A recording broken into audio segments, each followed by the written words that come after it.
Olá, sejam muito bem-vindos a mais uma edição das prévias de posição aqui do Brasil Fantasy Football, BRFF, o seu canal de fantasy no Brasil, no YouTube, nas redes sociais, nos agregadores de podcast, em todo lugar. E hoje o assunto são os tight ends, né? Ficamos devendo essa última posição. Gostaríamos de ter feito um pouco antes da maioria dos drafts, né, que aconteceram nesse último fim de semana. Mas mesmo se você já draftou aí a sua liga mais importante ou sua única liga, seja qual for a hipótese, pelo menos um panorama geral dessa posição tão difícil de desvendar no Fantasy Football você vai ter hoje, e ainda mais num dia tão importante envolvendo uma notícia fresquinha sobre lesão daquele que é unanimemente, acho que eu posso afirmar, o tight end 1 para este ano, me refiro a Travis Kelce. Mas antes de eu apresentar o restante da bancada e a gente começar aqui o papo sobre os tight ends, eu peço para que você curta o vídeo, se inscreva no canal e participe no chat, quem nos assiste ao vivo, com perguntas, dúvidas, comentários, cornetadas, o que vocês quiserem, não só sobre tight ends, mas quem sabe já sobre dúvidas sobre de quem escalar, trocas que já estão pipocando por aí nessa primeira semana de Fantasy e NFL, mas para a prévia completa da rodada de número 1, fiquem ligados no nosso canal, porque quinta-feira, 7 de setembro, no esquenta para o Thursday Night Football do kickoff entre Detroit Lions e Kansas City Chiefs, Gabriel Mafra e Derek Bisigini estarão aqui para passar jogo por jogo, como já virou tradição aqui no nosso canal também, durante a temporada, com o que esperar dos principais jogadores de fantasy para cada um dos jogos. E hoje, como é terça e esse jogo de quinta está mais próximo, a gente também já vai fazer a prévia desse kickoff entre Lions e Kansas City Chiefs. É ou não é, meu grande amigo, que está de volta à bancada pela primeira vez no ano? Júnior Mendonça, já estava morrendo de saudade de você, diretamente dos Pampas. Deixa seu destaque inicial hoje, claro, com o que você quiser, e já comentando essa lesão aí de Travis Kelce, né? Uma hiperextensão no joelho. Muita gente se assustou, a gente ainda não tem a noção exata da gravidade, mas pelas notícias mais recentes, parece que não é algo que tende a afastá-lo por tanto tempo assim. Dito isso, eu quero saber qual que é o seu feeling sobre essa lesão e como você trata o jogador agora dentro desse nosso ranking, que daqui a pouco vai na tela, e ele é o número 1 unânime para a nossa equipe. Fala, Dezão, muito boa noite ao Edu, grande abraço aos amigos, saudades, estava de estar presente. Vamos falar um pouquinho dos tight ends, né, algumas surpresas, trouxe alguns nomes, alguns sleepers, a gente vai falar também, mas falando um pouquinho do Kelce, que é o unânime número 1, né, e essa lesão aí a gente estava comentando até no grupo, né, do WhatsApp ali hoje, fez até uma enquete ali, um dos rapazes fez uma enquete, né? O que fazer com o Travis Kelce nessa altura? Tentar trocar por outro tight end top? O que fazer? Eu acho que a melhor situação é segurá-lo, né? Acho que ele continua sendo um unânime para mim, mesmo ficando fora 2, 3 semanas, provavelmente ele ainda vai ser o tight end 1 no final do ano, né? Mesmo ter umas 2, 3 semanas afastado. Então, ainda bem que a lesão não é tão grave quanto a gente achou que fosse. E o panorama e o feeling que eu tenho dele é que ele continua sendo um unânime, que ninguém vai chegar nem perto de Travis Kelce. Assina embaixo contigo. Quero saber se Eduardo Filho, a voz do BRFF, concorda com a gente. Seu panorama sobre essa notícia bem importante que veio a calhar justo na prévia de tight ends, né, Edu? E aí também quero que você emende quem mais se beneficia na ausência do Travis Kelce, né? Tem muita gente especulando sobre o Noah Gray, que é o tight end reserva dos Chiefs, se ele pode ser uma espécie de handcuff, mais ou menos como funciona o Isaiah Likely para o Mark Andrews nos Ravens, ou se você acha que um jogador de outra posição talvez vá se beneficiar mais, principalmente para essa semana 1 e para eventuais outras que o Kelce acabe perdendo. Bem-vindo, Edu. Boa noite, André. Boa noite, Júnior. Sempre prazer estar aqui com vocês. É uma notícia que pega a gente um pouco de surpresa, né? Mas as últimas notícias que eu vi no Twitter é que parece que ele não teve um problema no ACL, no ligamento cruzado, então já é algo que a gente fica, obviamente, super feliz, né? Se fosse um ACL, o cara estaria fora da temporada. Eu vi umas outras notícias que talvez ele possa só ficar out nessa primeira semana, na segunda semana talvez já consiga jogar, né? Então, eu não perco o valor nele em nenhum momento. Eu acho que ele continua sendo o meu cara que vai sair ali no redraft, sair na 7ª posição, na 6ª, na 5ª, dependendo da liga que você jogar. Se jogar no tight end premium, até na 4ª, não sei, uma coisa do tipo assim. Para a posição que alguém que pode tomar os alvos dele, eu acho que pode ser o Sky Moore. Tava tendo até essa discussão lá na Marino, né? Acho que Sky Moore, eu não gosto muito de Sky Moore, mas eu acho que ele vai ser o cara que vai pegar esse target agora do Kelce, pelo menos nessa primeira semana, né? Acho que vai ser a primeira semana, assim, duríssima pros Chiefs, sem Chris Jones e sem Travis Kelce. Então, mas eu acho que o Sky Moore pode ser o cara nesse momento para poder pegar esses targets do Travis Kelce, sim. Também estou achando, até pela tendência do Moore de jogar no slot, mais pelo Exatamente. centro do campo, onde é o território padrão aí do Kelce, mas no fim aqui da live a gente vai elucidar aí todos os principais jogadores dessa partida, que é a mais próxima, já é depois de amanhã o início da NFL, setembro chegou e temos que aproveitar muito, mas primeiro, antes da gente fazer essa prévia completa de Kansas City Chiefs e Detroit Lions, vamos falar sobre os tight ends, então já vou colocar na tela aqui o nosso ranking da redação do Brasil Fantasy Football, com direito aos votos de todos, eu acho, né? Nesse momento. Temos também aqui, ó, o Derek, se você apertar no maisinho. E, como você pode ver de forma muito clara, ninguém tira Travis Kelce da liderança. Todo mundo aqui, ó, número 1 para ele.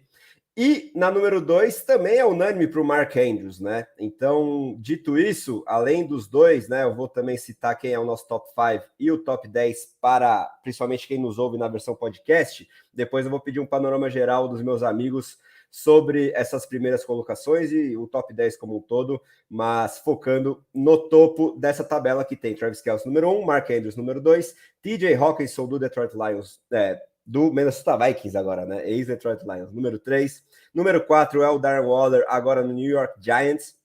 Número 5 é o George Kittle, dos Niners. Na número 6 temos o Dallas Goedert, do Philadelphia Eagles. Número 7 é o Kyle Pitts, do Atlanta Falcons. Número 8, Pat Freiermuth, do Pittsburgh Steelers. Na 9 vem o Evan Engram, do Jacksonville Jaguars. E na 10 temos David Njoku, do Cleveland Browns.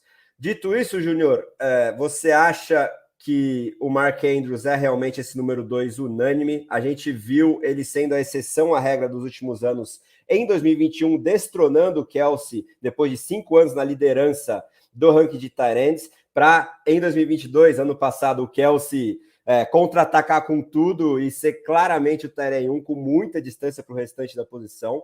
E lesão à parte, ou considerando a lesão, você acha que existe a chance do Andrews, ou talvez outro nome destronar o Kelce aí nessa primeira posição do nosso ranking ao final de 2023? Para mim, não existe, não vejo cenário do Kelce não ser o número 1. Mas com relação à tua primeira pergunta, se o Andrews é unânime o 2, apesar de nossa redação ser unânime no 2, para mim não é. Eu acho que tem uma chance boa do Hockenson, principalmente, ser o número 2, que para mim ele vai ser o alvo número 2 do Kirk Cousins já nessa temporada.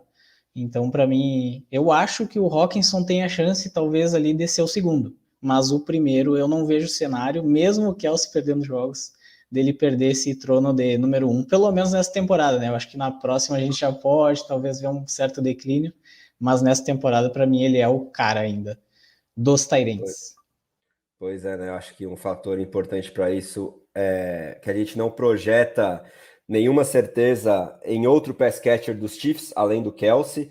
E como a gente já viu o Mahomes ano passado espalhando demais os targets, a bola, e focando além do Kelce, né? Kelce sendo claramente o target hog e o restante, né, desse que é o melhor ataque aéreo da NFL, ainda muito disperso entre wide receivers e não tendo chegado ninguém próximo do patamar que tinha o Tark Hill até 2021. Eu acho que o Kelce vai continuar em pontos por jogo, pelo menos, mesmo se ele perder talvez um mês aí por causa dessa lesão. Em pontos por jogo, ele tende realmente a continuar reinando absoluto. E aí, já aproveitando um gancho que o Júnior deixou, Edu, eu quero saber de você sobre essa posição 2 também, né? Se você realmente tem o Hockenson como esse principal candidato a tirar o Andrews aí da vice-liderança. E como a gente começa a ver aqui no nosso site também, no ranking que está na tela para quem nos assiste no YouTube, começa a ter mais divergência a partir dessa posição 3, 4 e 5, né? O top 5 é quase unânime depois de Kelce Andrews com esses 3 nomes, mas eu, por exemplo, já tenho um deles mais abaixo e a gente pode discutir bastante isso, mas tem uma disputa bastante clara em vários rankings por aí entre o TJ Hockenson, que o Júnior já trouxe, o Darren Waller né? E o George Kittle. Então, eu quero que você já comece a abordar também como a gente faz para separar esses outros 3 nomes, mas fala aí também sobre Kelce Andrews, Edu. Então, eu acho que o Andrews é o principal cara para destronar o Travis Kelce, mas eu não ficaria nem um pouco surpreso se a gente ver o TJ Hockenson pegando essa primeira colocação também de tight ends. Eu acho que o que me incomoda um pouco do TJ Hockenson, tava vendo as estatísticas dele um pouco mais cedo, é um cara que encontrou pouco a end zone no tempo que esteve agora no Minnesota Vikings. Ele teve 3 touchdowns Não, ele teve um touchdown. Não, mentira, 3 touchdowns pós-troca do Lions para os Vikings. Então eu acho que isso pode ser um fator que, se ele não aprimorar nessa próxima temporada, pode ser um fator que destoe na pontuação dele com o Mark Andrews ou na pontuação dele com o Travis Kelce. O Travis Kelce é um cara de mais de 10 de toda a temporada, né? O Mark Andrews também pode ser um cara de mais de 10 TDs nessa temporada. Vide um ataque do Baltimore Ravens melhor, um ataque aéreo do Baltimore Ravens melhor, né? Então eu fico intrigado. Eu acho que o TJ Hockenson pode ser esse cara se ele encontrar mais a end zone, porque se for para pensar, não teve nenhum jogo dele, não contando na semana 18, que a semana 18 são jogos que os times estão classificados para os playoffs, poupa e tudo mais. Ele teve no mínimo 6 targets em todos os jogos. Então, assim, eu acho que é igual o Júnior falou, ele deve ser o número 2 desse ataque, por mais que eu goste bastante também do Jordan Edson, mas o ataque do Vikings, o ataque aéreo dos Vikings que é tão bom que eu acho que vai sobrar a bola para todo mundo aí. Realmente tende a ter muito volume esse ataque, mas emenda as outras questões que eu te deixei. Show. Eu acho que assim, eu acho que o Darren Waller também tem esse potencial, por incrível que pareça, porque ele vai ser o número 1 pass catcher dos Giants esse ano e não tem nenhuma contestação, por mais que eu adore o Jalen Hyatt, por mais que tenha alguns nomes interessantes aí, um Isaiah Hodgins, um Darius Slayton e tudo mais, eu acho que o Darren Waller cabe muito no estilo de jogo que o Daniel Jones sabe fazer melhor, que é aquele passe mais curto, mais passe no meio do campo, com uma leitura mais rápida, né? Então eu acho que isso vai encaixar bastante com o estilo de jogo do Daniel Jones, então ele vai ser o pass catcher número 1 dos Giants. Então eu acho que o Darren Waller tem tudo também para talvez contestar esse primeiro lugar do Travis Kelce. Lógico, eu ainda acho que o Travis Kelce vai ser o número 1, mas ele pode ser um nome para a gente ficar de olho. No George Kittle, é um cara que com o Brock Purdy, a pontuação dele subiu muito, então eu acho que é algo para a gente ficar de olho assim. Uma coisa que me preocupa muito é a questão das lesões. Já é um cara que já está bichado nessa pré-season, então provavelmente deve ficar de fora nessa Week 1. Então, assim, me preocupa essa questão da saúde do George Kittle. Ele saudável com o Brock Purdy, eu acho que ele tem potencial também. Eu acredito que ele não ameaça o Travis Kelce, mas eu acho que ele pode ficar nesse top 3 aí. Como eu coloquei no meu ranking, eu ainda acho que o George Kittle deve passar o Darren Waller, mas, assim, é coisa de se ver na temporada também, não tem nenhuma certeza para mim. Eu acho que esse top 5 aí vai ser uma bagunça e é isso.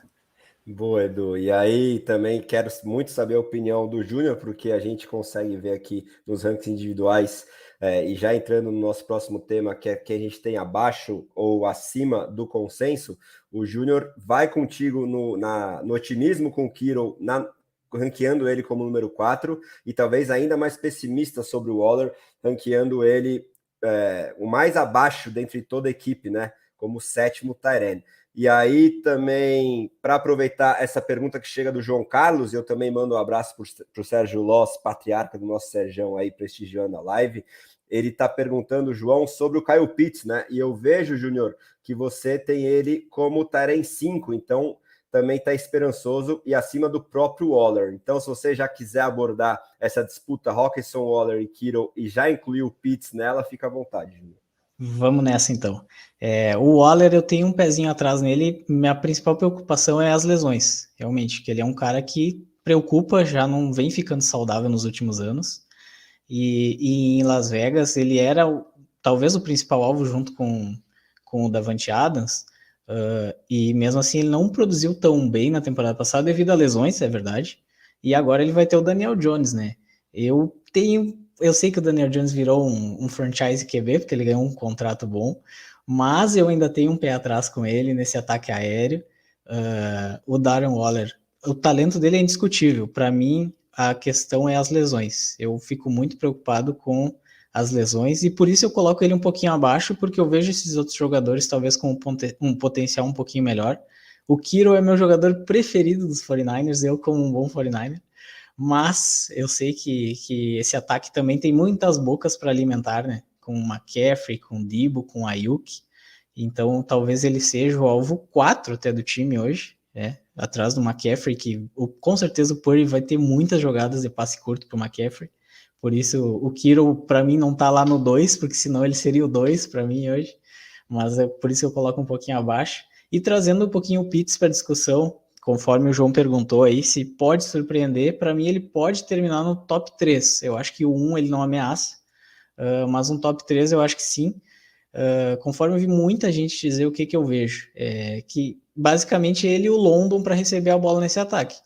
Ele é talvez o alvo 1, junto com o Drake London, mas eu acho que ele é o 1 ainda, por ser um cara grande. O Desmond Ridder é um cara que talvez não vá passar muito a bola em profundidade, vai ser mais passes curtos no meio do campo. Então eu vejo ele com esse potencial hoje de top 5, mas talvez no final da temporada aí de um top 3. E por isso que eu coloco eu e o Ruizão, né? Colocando ele aí dentro do top 5. Eu tenho certo otimismo com ele, mas não para talvez chegar lá no top 1, como a gente esperava, né? Quando ele chegou na NFL. Pois é, né? O chamado unicórnio no ano de calouro, como prospecto era realmente um absurdo. Mas para eu pincelar minhas opiniões sobre esse top 5 também, esses outros nomes, eu vou divergir um pouquinho em relação ao Waller e Pitts e Kittle, principalmente, né? Lá, talvez em julho, né, mais no começo da intertemporada, eu tinha minhas preocupações, meus pés atrás com o Waller pelo último ano, a disponibilidade quase inexistente que ele teve por lesão, o fato dele já ter atingido os 30 anos, né, tá numa altura da carreira mais avançada, mas conforme a gente vai sempre ficando atento aos reports de training camp, né, o que os setoristas estão falando e o que a gente assiste na pré-temporada, todo mundo, sem exceção praticamente, que cobre os Giants, está falando que está absurda a conexão entre Daniel Jones e Darren Waller. O Daniel Jones acho que talvez nunca teve um pass catcher minimamente competente quanto é o Waller saudável, né? E se a gente puxar os números de cada um deles, o Hockenson e o Waller, por exemplo, fazer essa comparação, por mais que eu ainda ranqueie o Hock acima, porque eu acho que ele tem um piso bem mais seguro do que o Waller, e depois que ele foi para os Vikings, o volume que ele teve, por mais que ele não tenha sido tão eficiente assim em converter os targets em recepções mesmo, e principalmente em touchdowns, né, como o Edu já trouxe, o Waller tem 2 temporadas no currículo de mais de 1.000 jardas, algo que o Hockenson nunca produziu, com um capital de draft muito melhor. Então, tecnicamente, se você não tivesse nenhuma restrição física ou de situação, eu acho o Waller bem mais jogador do que o Hockenson no auge, pelo que eles já mostraram até aqui. Então, eu acho que o teto do Waller é maior. Eu, particularmente, vejo poucas chances do Hockenson à frente do Andrews, mas o Waller eu acho que já tem mais chances, né? E se ele realmente confirmar essa química com o Daniel Jones e o fato de que ele vai ser, de longe, alguém que pode ter uma target share acima de 30%, né? O alvo principal desse ataque aéreo dos Giants, que eu acho que vai ter que passar mais a bola do que gostaria pela dificuldade do calendário, e eu confio muito na comissão técnica para esquematizar aí esse ataque para se manter competitivo mesmo contra adversários difíceis. Eu acho que a gente já vai ver isso na semana 1, nesse Sunday Night, que promete demais contra os Cowboys. Me fez ter bem mais otimismo nessa reta final de draft season de fantasy com o Waller. E aí eu coloquei ele na mesma prateleira do que o Hockenson e como esse top 4 aí com um teto bem destacado. Agora, sobre o Kittle, eu sou muito fã dele como jogador de futebol americano e é o que eu sempre trago aqui. E porque ele é tão completo, ele acaba se prejudicando no fantasy, né? Porque ele é um ótimo bloqueador, ele é disparado o melhor bloqueador desses principais nomes aqui. E quando você tem o ataque do Shanahan que segue tendo o jogo terrestre como a sua principal virtude, né, a sua identidade principal, o Kittle, em muitos esquemas de jogo, principalmente contra adversários mais frágeis, que os 49ers tendem a encontrar pelo menos 2 vezes no ano, contra 2 adversários de divisão, rivais de divisão. Eu acho que Cardinals e Rams vão ser atropelados pelos outros 2 rivais de divisão nesse ano, e o restante aí dos adversários da NFC não deve oferecer tanto trabalho assim para os Niners, então eles vão poder correr bastante com a bola e aí usar o Kittle mais como bloqueador. que eu vejo ele seguindo como muito inconsistente. Ele é capaz de produzir um jogo de 200 jardas, 2, 3 touchdowns, mas depois passar 2, 3, 4 semanas com menos de 50 jardas e nenhum TD. Então, isso acaba pesando no nosso fantasy semanal mais tradicional, né? De você ter ele como um cara que te faz vencer a semana, mas depois pode te fazer perder mais de 2, 3 jogos.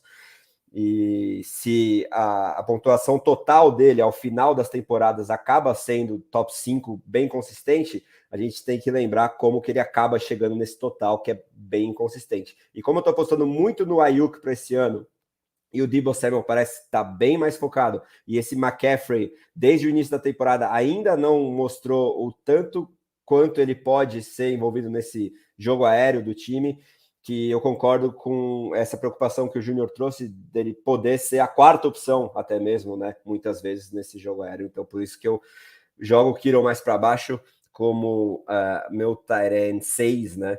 E aí eu acabo preferindo o Hawkinson, Waller e até mesmo o Dallas Goedert à frente do Kittle, mas aproveitando também essa tier aí de Goedert, Pitts, eu acabo preferindo o jogador dos Eagles pela qualidade do quarterback, no fim das contas, por ter muito mais certeza de que o jogo aéreo vai estar concentrado nesses 3 nomes, A.J. Brown, Devonta Smith e Dallas Goedert, e porque eu aposto muito nos recebedores, eu não vejo tanto teto assim para o Goedert, né?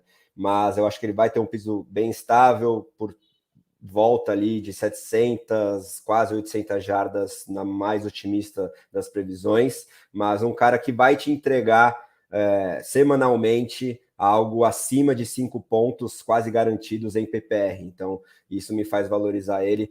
Contra o Pitts, que tem uma incógnita enorme na figura do quarterback e vai estar num time muito run heavy. Toda a oportunidade que os Falcons tiverem, eles vão correr demais com a bola, com o Bijan Robinson. E como eu aposto muito no London, e os próprios reports também de training camp, que são muito otimistas para o Waller, são pessimistas para o Pitts, se você puxar aí os setoristas dos Falcons, muitos elogiando bastante o London, mas falando que o Pitts poderia entregar mais. E na pouca amostragem que a gente teve de pré-temporada, ele fez uma recepção impressionante, mas eu tendo a ter cada vez mais certeza de que a target share que o London teve ao final da última temporada, ok, que foi sem o Pitts era desfalque por lesão, eu acho que foi acima de 30% para o London. Eu acho que mesmo com o Pitts em campo disponível, a desproporção vai ser considerável ali na preferência do Desmond Ridder na hora de fazer a leitura. Eu acho que o London vai ter a preferência dele em 2/3 dos casos, pelo menos, e o Pitts 1/3. Então eu vejo um perigo aí de um piso não tão seguro para o anteriormente unicórnio aí dos Falcons. Dito isso, quero saber do Edu, depois o Júnior já emenda direto, quem mais vocês podem citar como acima do consenso aí que vocês estão otimistas entre os tight ends? Manda a bala, Edu. Rapidinho, André, se eu puder, só para falar um pouquinho do Dallas Claro. Goedert, é coisa breve mesmo. O que me faz não draftar o Dallas Goedert, apesar dele estar no meu top 7, que eu não sei se vocês compartilham da mesma opinião que eu acho que ele, na range que ele sai na maioria dos drafts, que é, se eu não me engano, é round 6, mais ou menos isso, né? Round 6, uma coisa do tipo.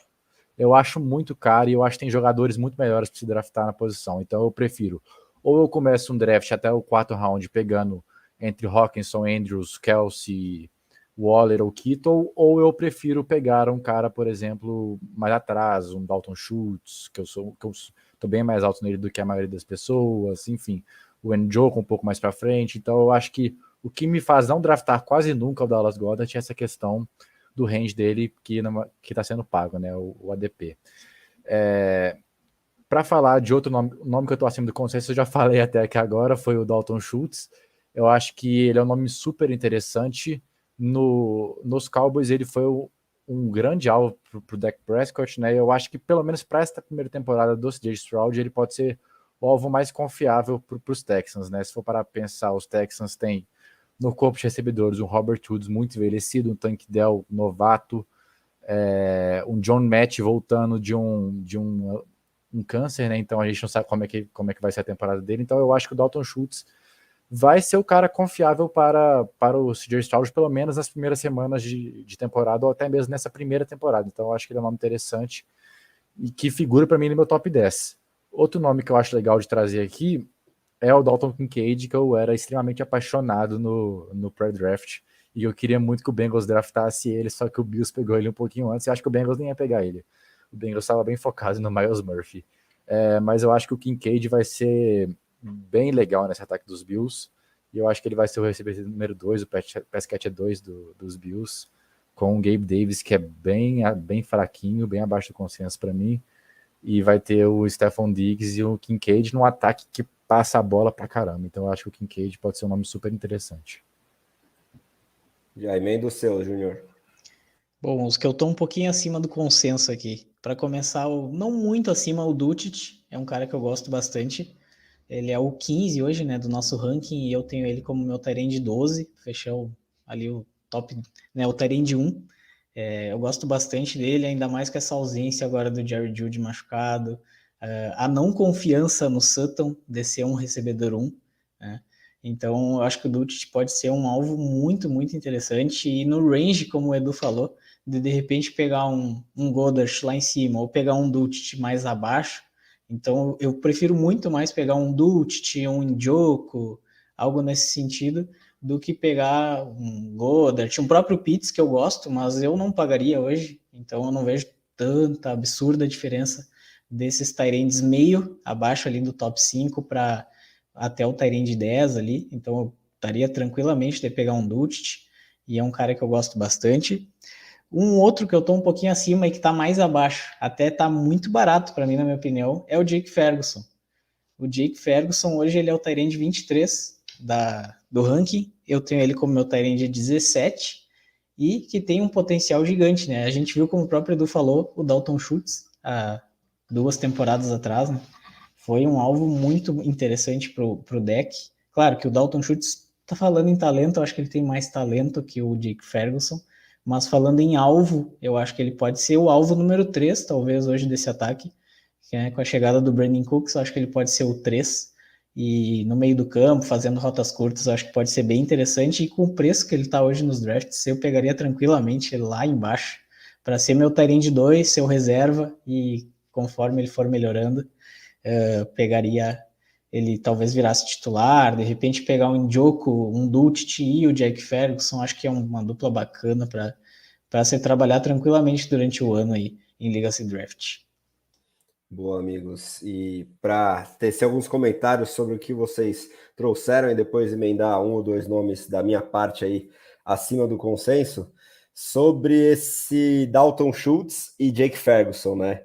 Eu vou ter que, infelizmente, discordar do Edu e concordar com o Júnior, porque também tendo tido um indicativo na pré-temporada, né? Puxaram os snaps dos pass catchers dos Texans nesse último jogo contra o Saints, em que eles mantiveram o CJ Stroud e o ataque titular por bom número de drives, eu vejo de forma cada vez mais clara, na minha opinião, claro que eu posso ter a língua queimada, que o Dalton Schultz era muito mais um produto do Dak Prescott, da propensão dele de gostar de passar para um tight end, do que o talento nato dele, sabe?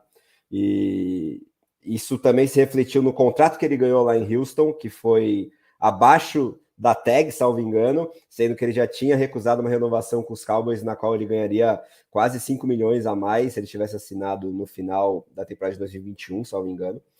E eu tô com cada vez mais pés atrás, porque, por exemplo, acho que foram cerca de 9 snaps ali do CJ Stroud. O Nico Collins e o Robert Woods, que parecem ser a dupla titular de wide receivers, estiveram em todos eles. E o Dalton Schultz teve em apenas 3, salvo engano, revezando muito com os tight ends bloqueadores, né? Porque eles tendem a investir o máximo que eles puderem no Damian Pierce, eu acho, no jogo terrestre, para também aliviar essa questão do quarterback calouro. Então, eu acabo tendo chutes abaixo do consenso e o Ferguson junto com o Júnior, por causa dessa questão do Dak Prescott, acima do consenso. E sobre o Dulcich, né, que o Júnior trouxe, eu estava animadíssimo com esse jogador, eu sou fã dele como pass catcher, mas essa questão pré-temporada também, infelizmente, está me freando um pouco a empolgação, porque nosso querido Sean Payton trouxe o amiguinho dele lá de New Orleans. Como é que é o nome do...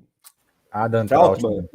Adam Trautman, e o Trautman teve mais snaps com o ataque titular do que o Dulcich, né? Listado como Tyrande 1 já, inclusive. Então, aparentemente o Dulcich só aparece em downs mais tardios, situações claras de passe, e isso tá me deixando preocupado com relação a esse pass catcher que eu sou muito fã, e porque eu sou muito pouco fã, eu sou hater praticamente dos principais recebedores dos Broncos. Eu estava bastante animado aí com o Dulcich, né? Não gosto do Jeudy, não gosto do Sutton, e o que isso está me fazendo, no fim das contas, tirar como conclusão de todo esse jogo aéreo aí dos Broncos é que o Marvin Mims pode preponderar também pela lesão do Jeudy, claro, e o Dulcich, eu queria ver ele mais em campo. Eu acho que a tendência é que o Sean Payton não seja tão teimoso assim, e ali para semana 3, 4 no máximo, ele dê mais espaço para o Dulcich, aí quem sabe ele atinja todo esse potencial que a gente concorda que ele tem. Mas para fechar os nomes acima do consenso, na verdade, em números absolutos aqui, eu nem tenho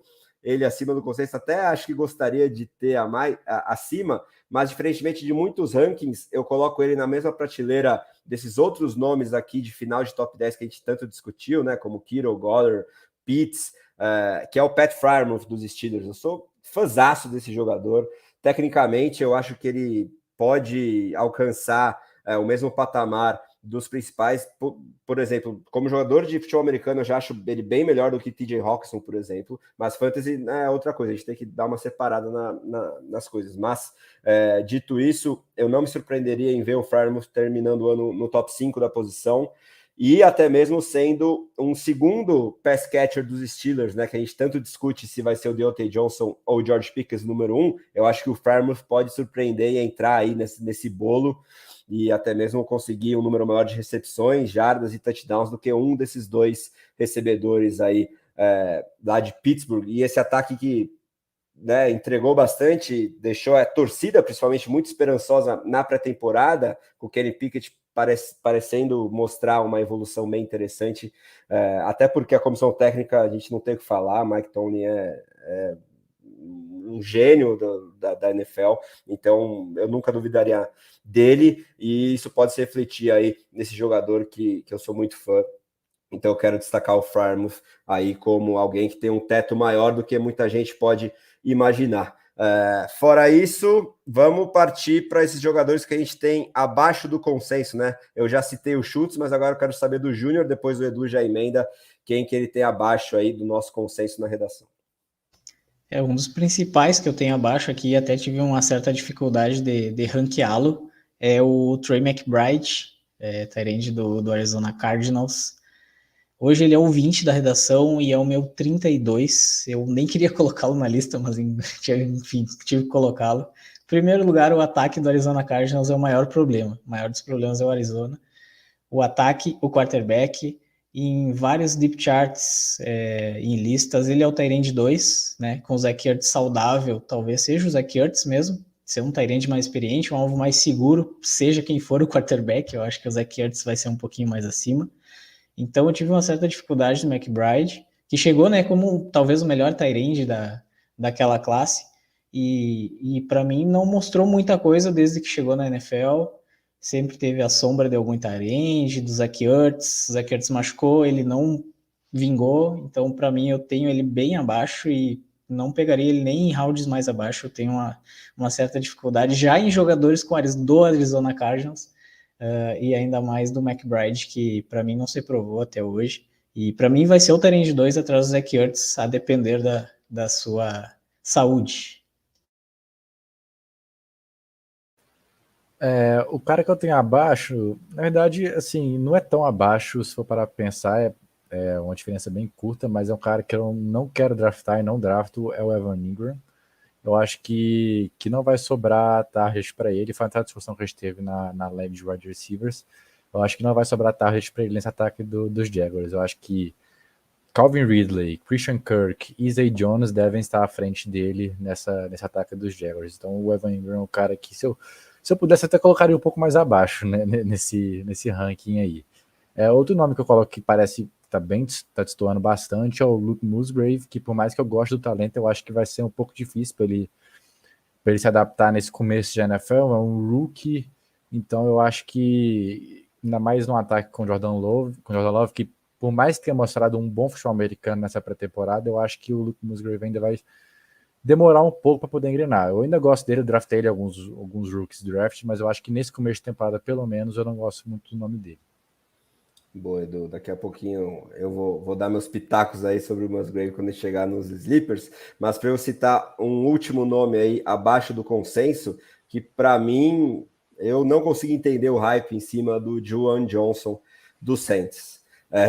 Pessoal, todo mundo tem ele no top 20, eu tenho como número 27, só para ser bonzinho, basicamente, porque eu puxo as estatísticas dele por jogo, nada me salta aos olhos. Ele é um cara que chegou depois de alguns anos, salvo engano, dele ter tido a primeira chance, aí acho que passou uma temporada toda sem time, depois apareceu ali. Ele era wide receiver no processo de draft, depois tornou tight end, apareceu no Saints, salvo engano, final de 2020 ou 2021, teve 2 jogos interessantes ali, acima de 60 jardas, TD nos 2 jogos, mas depois não entregou muito mais coisa. Ganhou um contratinho ok lá em New Orleans, mas agora, com o time tendo ido buscar o Jimmy Graham, que já estava aposentado há algum tempo, e ele tendo um número de snaps ali de pré-temporada, ok, não é o parâmetro definitivo, mas semelhante ao Johnson, e você ainda tem a presença do Taysom Hill, que vira e mexe é o canivete suíço, ele é listado como tight end, mas não joga alinhado como tight end, e além disso, é claro que você tem o Chris Olave como alfa principal desse ataque, o Michael Thomas eu já cansei de falar que eu não acredito mais, mas estando em campo, queira ou não, é mais uma boca a ser alimentada nesse jogo aéreo, que eu não consigo comprar esse hype aí no Juwan Johnson, como top 20 principalmente, então, enfim, eu acho que é um cara que ganhou essa proeminência, mas não fez por onde mantê-la, na minha opinião. Vamos ver se ele surpreende, cala minha boca, queima minha língua, mas acho difícil que ele entregue, principalmente consistência aí em ligas PPR, nesse ataque, que não é tão proeminente assim por via de passe, com um novo quarterback também. Então, realmente não consigo entender essa animação aí com o Juwan Johnson. E aí, para a gente falar de sleepers agora, eu vou falar do Musgrave, né? Já que o Edu já trouxe, eu tô mais animado aí do que ele, listando como número 19 no nosso ranking. Só o Bretas tem acima aqui como número 17. Eu listando o jogador dos Packers mais acima do que o Mafra, eu acho que é algo quase impossível de acontecer. E eu acho que isso acaba sendo uma consequência do fato de que eu não compro o hype no Romeo Doubs. Eu acho que é um cara que tem muito a ser polido ainda. Ele foi uma escolha mais tardia de draft. Teve suas big plays com o Aaron Rodgers ano passado e parece que foi bem de novo no training camp, porque ele já tinha ido como calouro, mas os drops que ele teve para valer no ano passado me preocupam, né? Ele foi meio que fogo de palha no fim da temporada. O Christian Watson, do qual eu sou fã desde o processo de draft, se estabeleceu, na minha opinião, como principalíssimo alvo desse ataque aéreo. E como eu vejo muito em aberto essa figura de número 2, eu gosto bastante do potencial do Musgrave, né? Que eu acho que se ele não tivesse machucado no último ano de college dele, ele estaria no mesmo patamar dos principais nomes dessa classe que já vem com muito hype em 2023, né? Dalton Kincaid, Michael Mayer e Sam Laporta como os principais. Eu acho que o Musgrave estaria pau a pau com esses outros 3, porque nas vezes que ele esteve em campo numa faculdade bem pequenininha, ele teve jogos impressionantes, né? Mais de 100 jardas em todos eles, uma média superior a meio touchdown por jogo, e o atleticismo que ele demonstra uma vez saudável salta aos olhos quando você para ver a tape dele, tanto no college quanto nos treinamentos dos Packers, e todos os setoristas também estão destacando isso. Ele é um cara muito rápido para o tamanho que ele tem, e os números de combine que ele traz também indicam isso. Então, eu acho que dá para ter, sim, esperança no Musgrave. E aí, trazendo essa questão dos calouros, dessa classe tão destacada, eu acho que o Laporta é alguém que muita gente tem bastante otimismo, mas eu quero saber dos sleepers do Edu, depois do Júnior, se a gente pode destacar esses calouros como uma tendência geral entre os tight ends, ou você também puxa veteranos aí que podem surpreender, Edu? Não, eu tenho alguns veteranos que eu acho que podem surpreender. Eu acho que um nome interessante dois nomes interessantes, na verdade, um tight end ex-Bengals e agora o atual tight end do Bengals. Eu gosto muito do Hayden Hurst, eu acho que ele foi bem no ano passado em um ataque do Bengals que não passa muita bola para tight end, né? Ele tá aí no meu 17, inclusive. Eu gosto do Hayden Hurst, eu acho que ele pode ser importante nesse ataque, principalmente nesse primeiro ano de Bryce Young, num ataque poucos alvos confiáveis, o Adam Thielen, que por mais que ele se recuse a regredir, ele já está realmente com 33 anos. O Jonathan Mingo, que é um cara de segunda rodada, a gente não sabe como é que vai ser. Então eu acho que o Terrace Marshall, que nunca vingou na NFL, então eu acho que o Hayden Hurst pode ser um alvo interessante para o Bryce Young, pelo menos nesse primeiro ano. Outro nome que eu coloco aí é o Irv Smith, que está com o meu 18, que se ficar saudável, eu acho que é um bom pass catcher para esse Bengals, por mais que tenha algumas bocas para alimentar, Ja'Marr Chase, Dee Higgins e Tyler Boyd. Eu acho que o Irv Smith está em 18 porque eu prefiro muito mais ele do que alguns outros nomes que estão aí na frente dele, como por exemplo até o próprio Luke Musgrave, o Jared Everett, está nomes na frente dele no consenso, né? Então eu acho que é isso, eu gosto do Irv Smith. Bom, e meus sleepers, um deles é calouro, inclusive, aproveitando essa deixa, eu tinha colocado como acima do consenso e vou trazer ele como sleeper aqui, que é o Michael Mayer. O Michael Mayer hoje ele é o nosso tight end 27 do ranking. Eu tenho ele como meu tight end 14. Eu tenho ele bem acima. Acho que ele... Bom, no draft a gente já encarava ele como o tight end 1, talvez, da classe, né? Acabou que, pelo cenário, o Kincaid caiu num cenário melhor que ele, mas eu vejo ele um tight end muito completo. A gente viu como o Jimmy Garoppolo se encaixava bem com o George Kittle em passes intermediários, no meio do campo, é um tight end seguro, então acho que pode ser um bom sleeper para a temporada. Pode, de repente, ser o alvo 2, acho que não, né? Com vários alvos, mas quem sabe ele pode terminar como um alvo 2, à frente do Myers e do Hunter Renfrow, quem sabe. Acho que é um bom sleeper, por isso que eu tenho ele bem acima do consenso.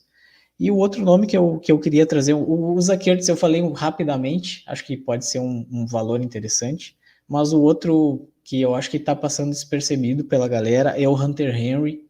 O Hunter Henry, muita gente está colocando hype em cima do Gesicki, e eu não consigo comprar um hype em cima do Mike Gesicki, e então eu vejo que o Hunter Henry pode ser um alvo interessante justamente pelo mesmo fato, talvez, do Kansas City Chiefs, da gente não ter nenhum receiver confiável nos Patriots hoje. Ele pode ser um alvo interessante para o Mac Jones, que também funciona num sistema parecido com o Garoppolo, com esse tipo de quarterbacks, um passe mais curto, passe intermediário. Então acho que pode ser um bom sleeper. O Hunter Henry está saindo bem abaixo, bem em fim de drafts. Então acho que é um valor interessante para ser, de repente, aí o tight end 3 do teu time. E vai que ele pode ser semana sim e semana também um bom titular, né? Eu acho que é bastante válido aí o Hunter Henry. Boa, amigos. Então, só para fechar aqui como um último sleeper e também alguém que eu tenho bem acima do consenso, é o Sam Laporta, né? Nessa questão aí dos calouros. Para mim, ele é o 13º. O Bretas é o único que tem acima, 12º, contra o número 16 do consenso. E eu acho que, junto com o Kincaid, principalmente, ele é um candidatíssimo aí a ser um calouro exceção à regra, né? A gente sempre fala que a posição tende a demorar para maturar no nível profissional e entregar bons números, mas depois do que a gente viu o Dulcich e o Okonkwo fazendo no passado, e em ataques muito proeminentes por meio do passe, em Bills e Lions, e também por eu gostar muito dos prospectos em si, eu não vejo tanta distância assim, talvez, entre o Laporta e o Kincaid, por mais que a gente projete aí um Josh Allen acima do Jared Goff, o volume total aéreo de passes tentados dos Lions em relação aos Bills, não sei se vai ser tão diferente assim. E como eu já joguei a toalha também em relação ao Jameson Williams, por exemplo, como um possível segundo alvo lá dos Lions, eu acho que o Laporta tem a faca e o queijo na mão para se estabelecer como o número 2. Também vai ter a concorrência do Jahmyr Gibbs, né, que é importante, e também é um paralelo entre os running backs, né, de serem excelentes pass catchers do James Cook lá nos Bills, mas eu acho que o teto do Gibbs significativamente maior, mas mesmo assim, eu gosto aí das projeções do Laporta, e eu acho que ele pode acabar sendo o TJ Hockenson, que acaba dando certo aí em Detroit, né? Os Lions draftaram o Hockenson lá atrás, no top 10, com essa esperança. Não deu muito certo, trocaram para o rival de divisão, e aí ele viu um volume bem interessante, que a gente já passou falando aqui bastante do Hockenson nesse top 3, o que significa o volume dele lá nos Vikings, mas eu acho que o Laporta pode ser um jogador tecnicamente superior e que entregue desempenho já nesse ano 1 também. Então é um sleeper aí que eu gosto bastante para fechar a nossa análise dos tarentes. Dito isso, pergunto aos meus amigos se tem algo a acrescentar aí sobre a posição ou se já podemos partir para o preview do Thursday Night. E aí, enfim, vocês ficam à vontade. Se não tiverem nada a acrescentar, vou pedir para o Júnior abrir a análise desse jogo aí que finalmente significa o kickoff da temporada 2023 e que é projetado como o de maior número de pontos no placar pelas casas de aposta, são 53,5, ainda sem o desfalque confirmado do Kelce. Talvez a projeção de favoritismo dos Chiefs é de 6 pontos, não sei se isso tende a baixar até quinta-feira, mas o que nos interessa mais, eu acho que é esse total de pontos. Então, quero que o Júnior abra a análise desse Thursday Night com um dos dois times. Fica à vontade, aí o Edu já emenda o outro time, os principais jogadores, quem a gente starta, quem a gente deixa no banco, em quem a gente pode apostar em ligas mais profundas. Fica à vontade, Júnior. Bom, vamos lá. Vou deixar aqui meu Kirouzinho, só para vocês verem que é o melhor tight end da NFL completo, tá? Não falando em fantasy, mas em NFL. Deixar aqui também a homenagem ao Serjão, tá? E vamos lá falar sobre o Thursday Night Football. Como a gente sempre fala, né? Setembro sempre chega. E finalmente chegou. Essa semana voltamos à NFL. Vou falar um pouquinho dos Chiefs. Então, alguns jogadores, deixo à vontade para vocês completarem também. Sobre o favoritismo. Esse favoritismo dos Chiefs, para mim, é muito maior, tá? Na minha opinião. Eu acho que os Chiefs vencem tranquilamente o jogo, mesmo sem Kelce. Acho que o fator Mahomes é muito grande. E eu não compro tanto esse hype no Detroit Lions, tá? Eu acho que é um time ajeitadinho, acho que para fantasy vai produzir muito, mas em questão de NFL, para mim os Chiefs são muito favoritos ainda, e esse favoritismo para mim é maior. Então acho que é válido jogar uma moedinha aí nesse favoritismo dos Chiefs. Mas falando de fantasy, vamos lá. Mahomes, eu acho que não tenho o que falar, é o quarterback 1 unânime da redação. Nomes interessantes, eu acho que seria interessante a gente falar uns nomes um pouquinho diferentes aqui. Hoje no Deep Chart, o Isaiah Pacheco é o running back 1 do time. Beleza. Mas a gente viu o hype do Hilaire, né, na pré-temporada. Vimos ele subir. Eu sempre gostei do Hilaire. Muita gente tentou comprar ele de mim em Liga Dynasty, porque eu tenho, na maioria das ligas eu tenho ele. Eu não vendi. Eu gosto do Hilaire, tá? Eu acho que não para semana 1, acho que na semana 1 ainda não, mas acho que o Hilaire durante a temporada talvez volte a ser o running back 1 do time. Fica bold aí dele ser o running back 1 do time no final da temporada. Mas o Isaiah Pacheco, eu acho que para semana 1 é um running back confiável contra a defesa dos Lions, que a gente viu que sempre deixou a desejar no jogo terrestre. Então acho que o Isaiah Pacheco é um running back 2 sólido para a semana 1, apostaria tranquilamente. E conforme o Edu trouxe bem no começo aí também, acho que os alvos vão para o Sky Moore. Então acho que o Sky Moore se candidata a ser um wide receiver 2 seguro nessa semana, sem o Kelce. Sem a presença do Kelce, eu acho que ele é um jogador a ser escalado tranquilamente. E alguns outros alvos, como o Kadarius Toney e o MVS, eu acho que só para ligas um pouquinho mais profundas. Eu ainda não tenho a confiança. Talvez aí a gente esperar 2, 3 semanas para ver como é que vai ser esse ataque dos Chiefs, mas eu não tenho confiança em escalar a Toney ou o MVS nessa primeira semana. E se o Kelce não jogar, quem sabe um Noah Gray não seja uma ótima opção de sleeper, né? A gente sabe que a posição de tight end é sempre muito parelha por baixo, né? Então quem sabe o Noah Gray possa ser um alvo bem interessante de sleeper para essa semana 1. Só para completar essa questão do Chiefs e abrir e falar dos Lions também, eu acho que é interessante a gente olhar um pouquinho a contagem de snaps do Rashee Rice, que atualmente está listado como jogador de banco dos Chiefs, né? Então eu quero ver, acho que é interessante a gente ver essa contagem de snaps dele, assim como a contagem de snaps do Justin Ross. Eu acho que é um nome que é interessantíssimo, um cara que veio badalado do college, sofreu com muitas lesões a carreira, então eu acho que é um nome super interessante para a gente ficar de olho. Não escala agora, obviamente, porque a gente não tem. Ele é praticamente, os dois são praticamente incógnitas para a gente, mas acho que para ficar de olho nessa contagem de snap dos dois.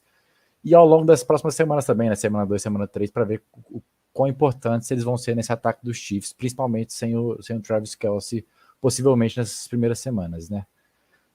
Do lado dos Lions, fala da Amon-Ra, não tem muito nem o que falar, né? Assim, acho que é unânime, né? O alvo número 1 desse time. Eu acho que é super interessante a gente ficar de olho. Isso que o André citou do Sam Laporta, eu acho que é interessante ficar de olho se ele realmente vai ser o alvo número 2 desse ataque aéreo dos Lions. Os Lions trazem um Marvin Jones na free agency, só que é um cara que já tem uma certa idade, já passou dos 32, 33 anos, então provavelmente não deve ameaçar, e o Sam Laporta pode ser o alvo número 2 desse time mesmo, mas eu acho que é para ficar de olho, e talvez eu acho que eu não escalaria nessa primeira rodada. Outra coisa que eu acho super interessante, como vai ser a utilização desses running backs dos Lions. Porque a gente vai realmente ter um Jahmyr Gibbs só recebendo a bola, a gente vai ter o Jahmyr Gibbs correndo com a bola também. O David Montgomery vai ser um cara da goal line, o David Montgomery vai ser um cara de mais 10, 15 carregadas por jogo. Eu acho que é uma coisa super interessante pra gente ficar de olho. Dito isso, eu acho que o Montgomery é um cara que no máximo para flex, em umas ligas mais profundas, com 2, 3 flex. E o Jahmyr Gibbs, eu acho que atualmente, para mim, é um running back 2 confiável. Acho que é isso. Boa, e aí já emendando coisas que vocês deixaram aí como gancho, o Jared Goff eu gosto bastante para essa rodada, por causa do over-under, né, a pontuação total esperada, e começo de temporada, tradicionalmente, as defesas sofrem mais que os ataques também, no kickoff especificamente, já virou tradição dessa década, pelo menos, desses últimos anos de NFL, a gente vê os ataques se preponderando e brilhando, né, se divertindo nesse primeiro jogo aí da temporada. Então, acho que além do Mahomes, claro que você escala de olhos fechados, o Goff tende a terminar a semana no top 10, principalmente em ligas de 6 pontos por touchdown de passe. Então, gosto bastante dele aí como um quarterback a ser escalado, se você não tem um titular absolutíssimo. Essa questão do backfield dos Lions, eu acho que os dois são bem escaláveis, porque meu feeling, né, e a gente vai ter que ter essa confirmação e vai ficar muito de olho tanto nisso quanto na divisão dos snaps dos wide receivers, como o Edu bem trouxe do lado dos Chiefs, mas eu acho que tanto Montgomery quanto Gibbs são bastante escaláveis para essa semana 1. Eles tendem a ser utilizados mais por revezamento de drives do que situação de jogo, eu acho.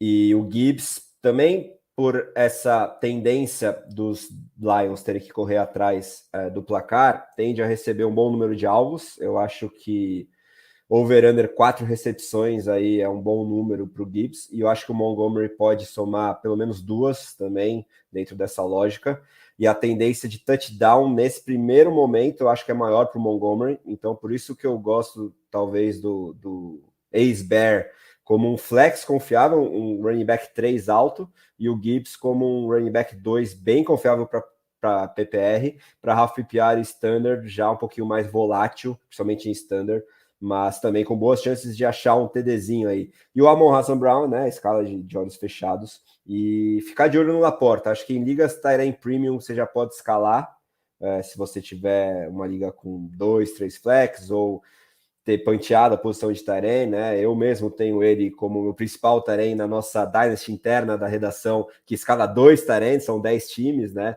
Então eu vou ter que escalar e vou torcer muito para o Laporta, e vamos ver se ele se confirma aí realmente como esse alvo número 2 ou 3, a depender do Gibbs, nesse ataque que é bem explosivo na coordenação do Ben Johnson lá nos Lions. De qualquer forma, eu acho que para Fantasy, a gente tende a ter bastante alegria com esse primeiro jogo da temporada, e os demais jogos vocês terão a prévia completa no feriado, aí 7 de setembro, 7 da noite, já no esquenta para o Thursday Night Football entre Lions e Chiefs. Você já abre aquela gelada, toma a sua cervejinha junto com petiscos, churrasco, quem sabe, o que você quiser para curtir essa noite de quinta de NFL. Finalmente chegou, e aí o Mafra e o Derek vão estar aqui trazendo a prévia de todos os outros jogos do domingo e da segunda. É ou não é, meu grande amigo Júnior Mendonça? Te agradeço demais aqui pela sua volta triunfal à nossa bancada e peço o seu destaque final para a galera.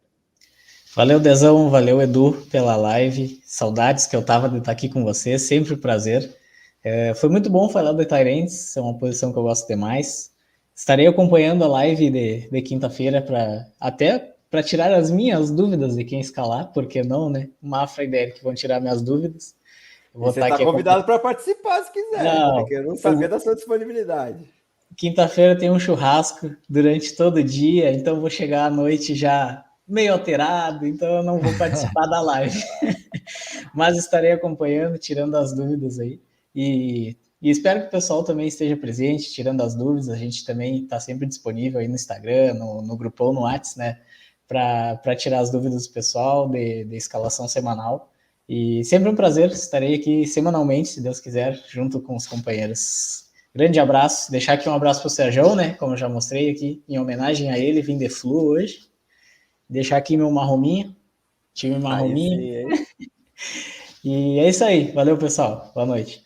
Boa, Júnior, investidaço no didizismo para o meu descontentamento, mas isso é outro assunto. É ou não é, meu grande amigo Eduardo Filho? Muito obrigado novamente por mais um show de análises na sua voz única aqui dentro da nossa redação. Valeu muito, deixa o seu destaque final aí para a galera.